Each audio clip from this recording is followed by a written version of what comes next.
deck in the format. It had to happen. We had to talk about this deck eventually. Let's start with your impressions of this deck. How do you feel about this deck in the meta? Well, for anybody who's watching, the first thing we have to do is what everybody should do, which is let's correct our portent art. Yes, we need that guy. We need the homie. There it is. There's our Ice Age homie. Now we're talking. And then same thing with we got to change our opt artwork, get the correct one on there too. Sure. Aesthetics are very important, fam. I think that because the classic cantrip art always has such it's always so good. Like that's Hannah, right? That is Hannah. That's Hannah. Correct. That's Hannah, and then that's not the Weatherlight. That's the Predator, right?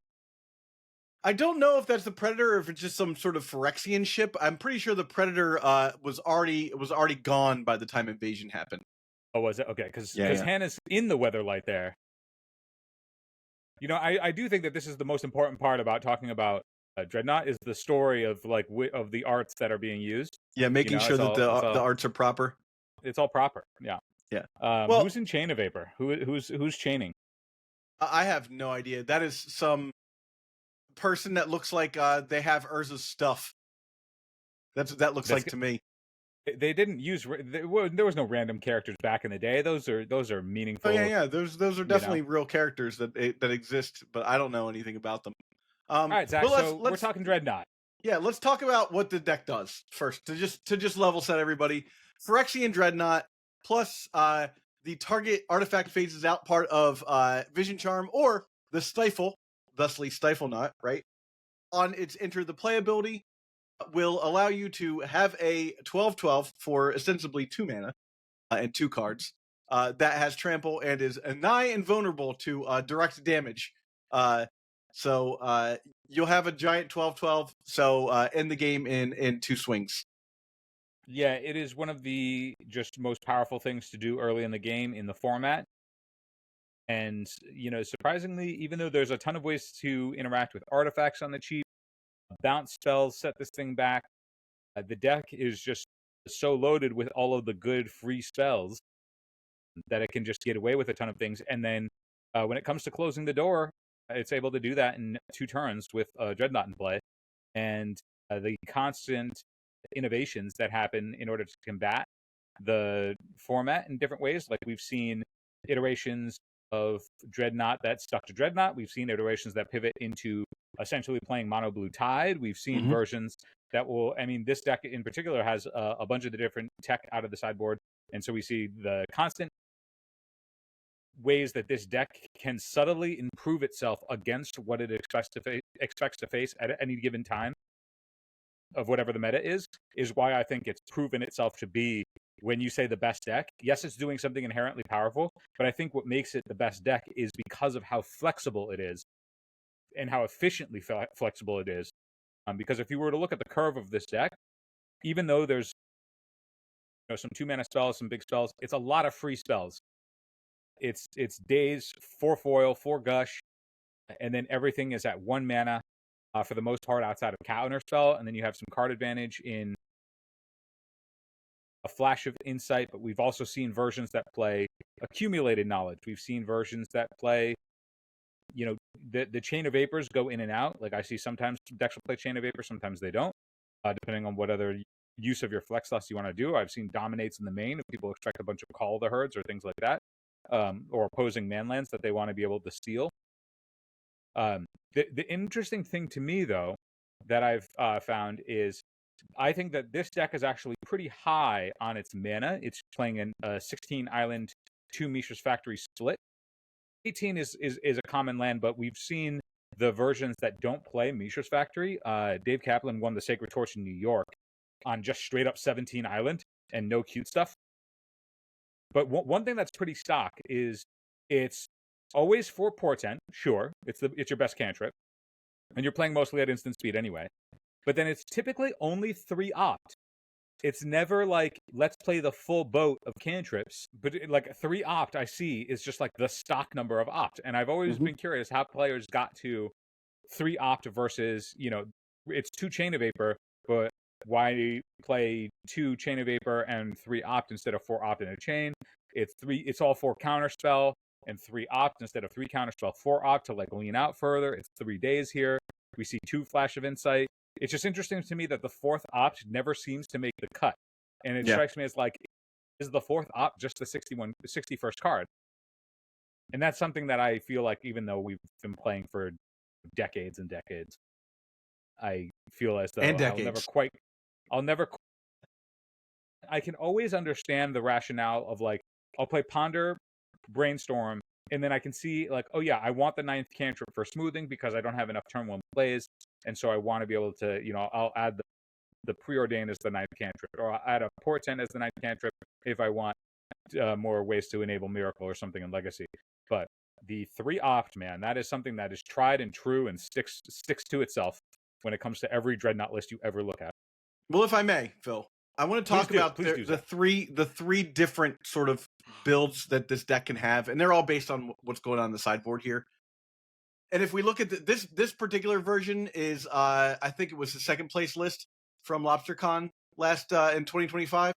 This is that version to me, which is in my opinion, it's the best version of the deck is the one that can switch into a Parallax Tide plan. I think that's the best against the field, which is why we're using this particular version. It uses what I call the pivot in the sideboard, which is generally you remove 2 Dreadnoughts and 2 Flash of Insights or 2 other cards, sometimes 2 Vision Charms, because you're not really using them for the Dreadnoughts anymore. And we'll talk about Zach. The best part of Vision Charm is when it becomes your win condition. Sure, but before we go into that, I want to talk about the 3 different plans, right? So you got the Tide plan. Oh gosh, Brando's over here talking about. Brando agrees that when you can just mill 4 cards at a time on your opponent with Vision Charm, that's actually the best way to win the game. You're playing back and forth, you're having a game, and then you're like, you know what, dude? Mill you for 4, and then you just know that they are not gonna have any cards left in their deck before you do, and that's gonna be the way to win. And it's a glorious end game. So let me finish this point. You've got the Tide plan.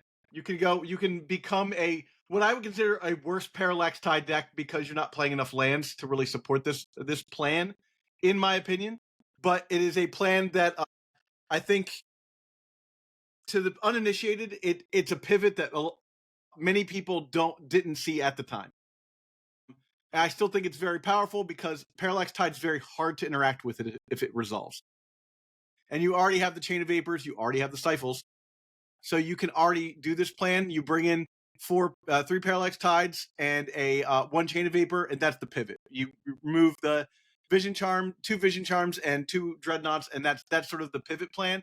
Now, depending on whether or not you want to do the pivot plan, right, will depend on your matchup. It will depend on if you want to juke your opponent or not, and that those can be determined kind of independent of how you're going to sideboard every game. You can decide if you want to invoke the pivot, right, in that deck. Now, the other plans are, there's a Dominate plan. That was what Dave Kaplan was playing in LobsterCon of the same year. I haven't looked at his Order of the Sacred Torch list, so I don't have that on hand to look at and Zach, tell. You won the Best Brewer Award at the Sacred Torch. Sure. But I haven't looked at that list to determine whether or not he's playing the same plan. I want to say it's probably not too far off. That's the one that it's playing 1 Essence Flare to deal with turn one creatures. And then you're basically you're just diving directly into I am on Dreadnought. Dreadnought is going to be the thing that wins me the game. And come hell or high water, you're going to play Dreadnought. Now, not everyone knows that when they're playing against you. They have to determine whether or not you're on the pivot, you're on Dreadnought, or the third plan, which is the Brain Freeze plan, which I think is one of the strongest sideboard strategies, but we're not covering it here in this particular list. I think it's one of the strongest sideboard strategies because unless you're playing, if you're playing against other control decks, it's the best thing to be doing. If you're playing against other decks dog. Gaia's Blessing, bro. Get wrecked. Yeah, well, exactly. So if there are people out there playing Gaia's Blessing, so if you're playing against Phil, you don't want to be on that plan. But beyond that, I want to talk about the Parallax Tide version of the deck because I think that is the strongest for the field version of this deck. Again, I mentioned these things in the beginning because some people are going to feel like, oh, I want to play the Brain Freeze version. Oh, I want to play the all-in Dreadnought version. You know, you can make that decision as you're building the deck, but for the purposes of this video, we're going to stick to the Parallax Tide version of the deck for the sideboard plan because I think that is the strongest against the field. Now, let's talk about your instants. There are 34 of them in the deck, Phil. We've got 2 Chain of Vapor, 2 Counterspell, 3 days. 4 Counterspell. Sorry, 4 Counterspell, 3 days, 2 Flash of Insight, 4 Foil, Phil. 4 Gush, 4 Impulse, 3 Opt, Stifle, and 4 Vision Charm as well. Now, notably, every card in this deck pretty much replaces itself minus Foil and Counterspell, right? Daze technically replaces itself, I suppose. And Chain of Vapor, and then Stifle and Vision Charm don't either. Almost every other card in the deck is trading itself for a card. And so when we talk about the card draw suite with Flash of Insight, Gush, Impulse, Opt, and Portent, we'll throw Portent in there as well. That's a lot of air in this deck. Do you want to talk about that? I think that this being the only legitimate 4 foil deck in the format is also part of why it is able to leapfrog the field. It has ways that it can interact. It has a bunch of turn 0 plays. So some of the best ways that you would think about combating a like more control-y blue strategy is like if you get to go turn 1 lackey go, then that sort of puts the onus on the opponent to like need the removal spell or a blocker immediately. But that also means that like if you're on the draw, it has to be a 1 mana removal spell. This deck having foil and 4 of them means that every opening hand you can interact immediately, and that is a individual case for this strategy. Yeah, conceivably you could interact immediately. Yeah, like you could open your hand and your opponent could go turn 1 lackey, and you're like, okay, I'm going to foil that, and then they were banking on that, being a thing that was going to help them progress or develop their board. And so now, even though you traded 3 cards, you have ways to recoup these cards. Also, your deck is very low to the ground, and so like the actual amount of resources that you need to operate is 2 mana. Like you just need to go. Like your end game is putting Phyrexian Dreadnought into play and either Vision Charming it or Stifling it, and that's 2 mana. And that can be done off of your Maestros Factory because your Dreadnought can be cast off the factory. So yeah, I think, and you don't often need mana after that. Right, and so the game is almost sensibly over it. But part of what I think makes this deck really powerful is that it's the beginning, middle, and end game for it can be compressed down to 2 turns if like pretty efficiently, like pretty reliably. But also because it has the staying power of Gush, foil, being able to play Counterspell to delay the game out a little bit, but then having all of these different points of interaction. And if you get into like these stalling positions, like Vision Charm as a way to just like mill the opponent out going long, because you get to board into like stuff like Powder Keg, Chain of Vapor can buy a bunch of time, Null's are really powerful at going underneath. You can dominate to steal the opponent's stuff. I think that the subtle value of foil in this deck is, if you think about all the dazes and gushes and ways that you would bounce islands that would be very valuable if we were in a brainstorm format, you can shuffle those cards away, right? Like you can shuffle the stuff that the excess flood away. Where here, the foils really get to function both as your 0 mana free interaction that can operate from the draw, all the way up to being able to convert your resources later in the game for what was ostensibly free mana, or free cards. So like if you gush and bounce back 2 lands, and then those 2 lands just convert a foil, you yes, you are down cards, but because you need so few resources to actually operate on the board, that you're flush with resources beyond what the deck even needs. So I'm not sure if I'm explaining that well, but like the value of brainstorm in brainstorm formats is so good because you can get rid of chafe. And because this deck is so low to the ground, foil allows you to convert any extra resources you have to just push for the win or stop yourself from losing. And because that can all be done for 0 mana between gush and foil, I think that's like subtly the backbone as to why this deck is argued to be the best deck in the format.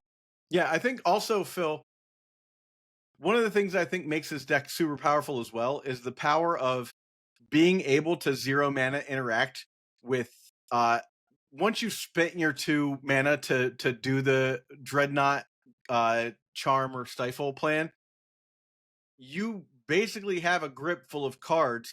Some number of them cost 0 mana basically for you to protect your Dreadnought. So if it's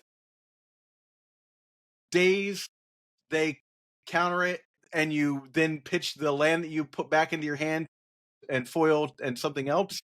Or if you gush foil, searching for that foil, it's not far off to like be like, hey, this is a 4 out in my deck and I need to draw 2 cards.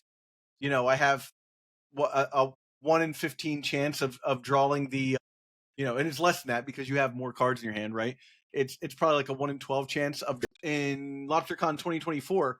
Of course, I got matched up against Dave Kaplan in round 2, which was not ideal for me because I was already in trouble. He got paired down against me. I was on what's called Cadaverous Bloom. Oh, that was when you were on Cab Bloom. Yeah. So I decided in my natural orders, I got to go first because he'd already gotten me in the first game. I got to go first. I played a land and passed. And then he played his land, passed. I played my land, passed. He played Dreadnought and Stifle. And I was like, okay, I'll natural order. And he was like, days. And I just lost the game. It wasn't even close. Like that interaction right there is often enough to just like, that's it for you if you're not prepared for this deck. This deck is the reason why I think a lot of people are playing, the occasional main deck annul or overload. Like I'm playing in my Counter Phoenix deck, overload as a 2 of and annul as a 1 of. And then there's 2 more annuls and 1 overload in the sideboard as well, specifically because this deck is a menace and you have to be able to deal with it in some manner because you won't get the time. Like a 1 mana removal spell for Dreadnought is like just about good enough, right? Because then you don't, ostensibly you can take a hit if you had to, play your second land, and then get it and still get around days. But 2 mana is just too much sometimes. You're just playing directly into a daze or you're playing into a foil already. So having that double backup, like you might need a 2 spell to stop the Dreadnought. So one of the things I think that is really important in this matchup is like any matchup is like having a way to think about in your sideboard to deal with this deck because you're more than likely going to see it at a big event once or twice. And I think enough people own Dreadnoughts or can reasonably afford them or have been playing this format long enough that the better you do in a tournament, the more likely you are to see this deck at the top tables. Just because it's marked as like one of the best decks in the format, and its pivot plan is one of the best decks in the format. And its pivot plan is because of how flexible it is. To comment on when you were saying some people play the main deck null or an overload or what have you, that's also because there's just many a deck, like the top decks in the format also like Terravor, which is Replenish and Dreadnought adjacent. Those decks also play like, Sylvan Libraries and Mox Diamond. So like, survival of the fittest, like, the power outliers are artifacts and enchantments outside of exactly Goblin Lackey, which is in exactly one deck. But I think that the other subtle part of like why Dreadnought is so good is just the word trample. Removing blocking as a relevant mechanic from the game is also why I like if Dreadnought didn't have trample, I don't think this deck is necessarily tier 1. Yeah. Because if he would play Wonder in this deck. Right. Yeah. If blocking was actually an aspect of the game, then I think Dreadnought, like if Dreadnought had to care about the board, then I think that this deck drops a tier because then they have to, like you said, allocate cards in their list from what would otherwise be super streamlined to, it's like yeah, Psychotog, which we know we know and hold dear. Psychotog typically has to play a Wonder just to like make sure that it can actually get through with its single shot beater. Otherwise, blocking can just be like, okay, well, I'm going to spend resources to like chump this thing, but like while that goes on, like your opponent has more opportunities to interact. Where because this is a 2-turn clock, regardless of what's put in play, unless you're playing like a mirror or somebody puts in a Terravore or something, there's just nothing that can be put into play fast enough that can actually deal with the trample aspect of this thing. So I think that the word trample on here, and also the word trample on Terravore, and why all the decks that play Terravore are also towards the top, is because trample itself just removes blocking as a mechanic. And so if blocking is not relevant to the gameplay, then it sort of condenses the amount of slots that you need, because now you don't need to worry about playing removal. You'll just attack, and whether or not they block or don't, it doesn't matter. All the damage is still going to get through in what is most likely going to be, you know, the 2-turn clock that is necessary to kill them. So I think I feel like it's not quite talked about a lot, but like trample is really why Dreadnought I think is the like echelon that it is, because trample just saves you 5 slots in your deck. Yeah. No, I agree. I think that if you're if you're on the other side of a Dreadnought and you haven't been in a situation where you're like, I mean, maybe I could get to a third turn by blocking with this Mishra's Factory and tapping it, and then being at like 19. You know, like you've been. I think several people have been in that position where they're like, is this good enough? It doesn't feel very good. Yeah, You know, like if 12-12 trample is tough.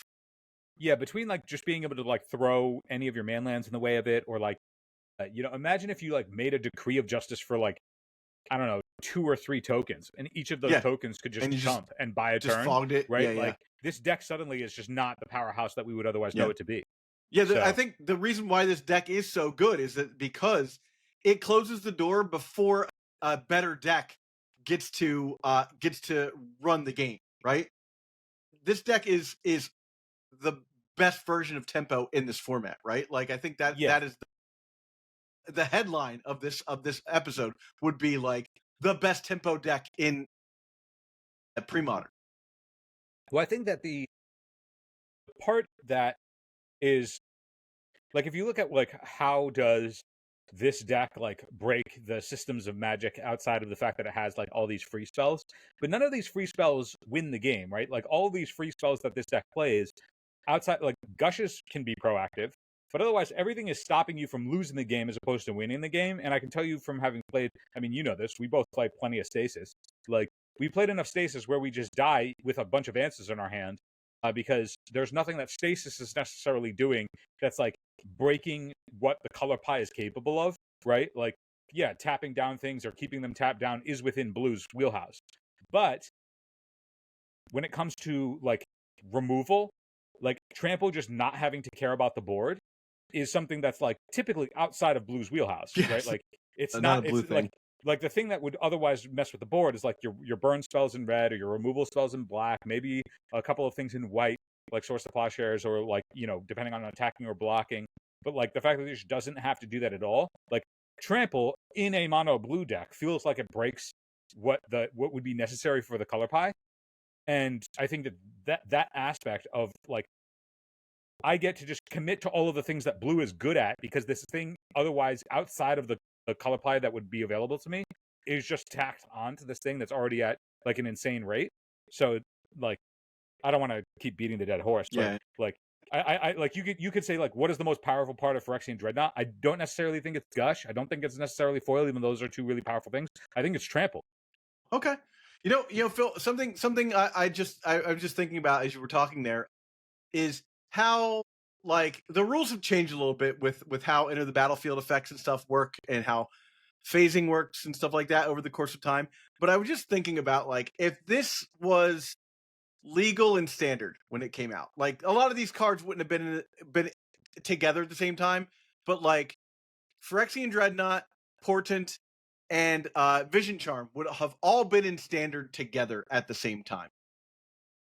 And I was thinking, wow, like think about that. Think about like could you make this deck work in like a Mirage era, you know, you only have 2 of them, and there is another blue card that does what Vision Charm does, but it's Reality like Ripple. Reality Ripple. So you could That's 2 mana. technically, yeah, but this is standard, right? This is standard from like one of the lower power standards back in the day, right? Like like people were breaking Lion's Eye Diamond at the time, like that was a bulk, like this was a bulk rare at the time. This was a card that now almost $200 was a card you opened and went, maybe one day it'll be interesting. Maybe they'll put out a 12/12 that I can sacrifice to this. Nobody has ever done the sack 12 or more power for Dreadnought. Nobody's ever done that. Because the only not true. You can't. I have seen people flash in Dreadnought with the card Flash. Sure, but nobody's. But like in that case, you're just roundabouting your way to stifle Vision Charm. Like the clause on that thing is, this is like one of those designs where it's like circumventing what the function is. Like if you were a new player and you were like, oh, okay, so I have to get 12 other power so I can get this like big 12/12, and that's just disingenuous. That's like just that's lying to your. I think your brain space would immediately go to like, this is probably a green deck. Right. Yeah, something like that. I think that there's the for anybody who like has, I feel like, how you have to like learn the Tarmogoyf interaction with Bolt and everything, and sure. how there's a bunch of just like coming of age Magic stories. I feel like in pre-modern, they cast a Dreadnought. That means that they're going to cast their follow-up spell to keep it in play. Oh yeah, I know where you're going with this. Yeah. And if everybody's like, so I'm not going to fight over the Dreadnought, I'll fight over whatever comes afterwards. And the first time that you let Dreadnought resolve and then try and remove it in response to the stifle, but they just have Vision Charm in response, now that it's touched the table, to be able to phase it out to blank your removal spell. You're going to feel so dumb. Like, you're going to feel so dumb. Yeah. Just fight over just don't let the Dreadnought touch the table. Always, like, if you have the opportunity to annul, like, always annul the Dreadnought. If you have the opportunity to fight over, keeping the Dreadnought from touching, that way they don't have access to prevent it, to just phase it out, just fight over the Dreadnought. Like, their other cards are passive and don't do anything if the Dreadnought's not there. They can interact with you in some other way, but they're not going to end the game the way the Dreadnought will. And I know everybody listening has probably made that mistake at least once, where they're like, I'm going to get the value and not fight directly over the Dreadnought, and then just they die to it. Phil, before we cut here and go to the sideboard on the Patreon, I have one very important question for you. And you can't choose the Phil and Kaja Folio ones. What is your choice for second best Mishra's Factory choice? Well, like, I can't choose any of the originals? You can't choose the originals. You can't choose any of the seasons. I can't choose any of the seasons. Anything retro frame, dude. I'm not interested in these. So you're like Dominaria remastered or bust. Give me, and here's the reason. I'm not like necessarily like, oh, give me the retro frame because it's like the classic mud color rather than the like new style, like sort of, I don't know. It's like weird. It's like modern and not interesting to me. It's because of the font, dude. The font? Gaudian Medieval is such a better font than Balearin. Like, Balearin is the font that WotC made, and the Gaudi Medieval is just is more evocative to me of Magic than Balearin is. Balearin feels like it's been cut from a computer, which it was, where Gaudi Medieval feels like it's out of a spellbook. And agreed. The font is enough to transport me. I don't cast. Is why I just, For what it's worth, it's a factory, man. I don't care. Factories don't come out of spellbooks. Dude, I choose a Secret Layer Countdown because this is the most tilting possible art you can hand somebody. And if you look close, it is Mishra's Factory in the fall, which is very cool. Now imagine if this thing just had Gaudi Medieval instead. Like, I would be about this if the font were Gaudi Medieval as opposed to what seems like modern day. Fair enough. All right. Well, we'll cut it there. Thank you, everybody, for watching. If you want to see what we have in store for the sideboard guide, or you want to download the sideboard guide, you can go to patreon.com/eternaldurdles and join us there if you want to know more about how this deck plays against the top decks in the format. And thank you for watching. We will catch you on the flip. Hey, if you enjoyed this episode, hit the subscribe button. It grows the legacy content ecosystem we all love by relaying to the platform that you are part of our passionate community. And to go even further, click the links for subscription or to support directly via Patreon to help us create more content for you. Patreon supporters get 4 exclusive extra episodes per month. If you're listening on an audio platform, head over to patreon.com/eternaldurdles. Thanks so much for your support. We'll see you in the next one.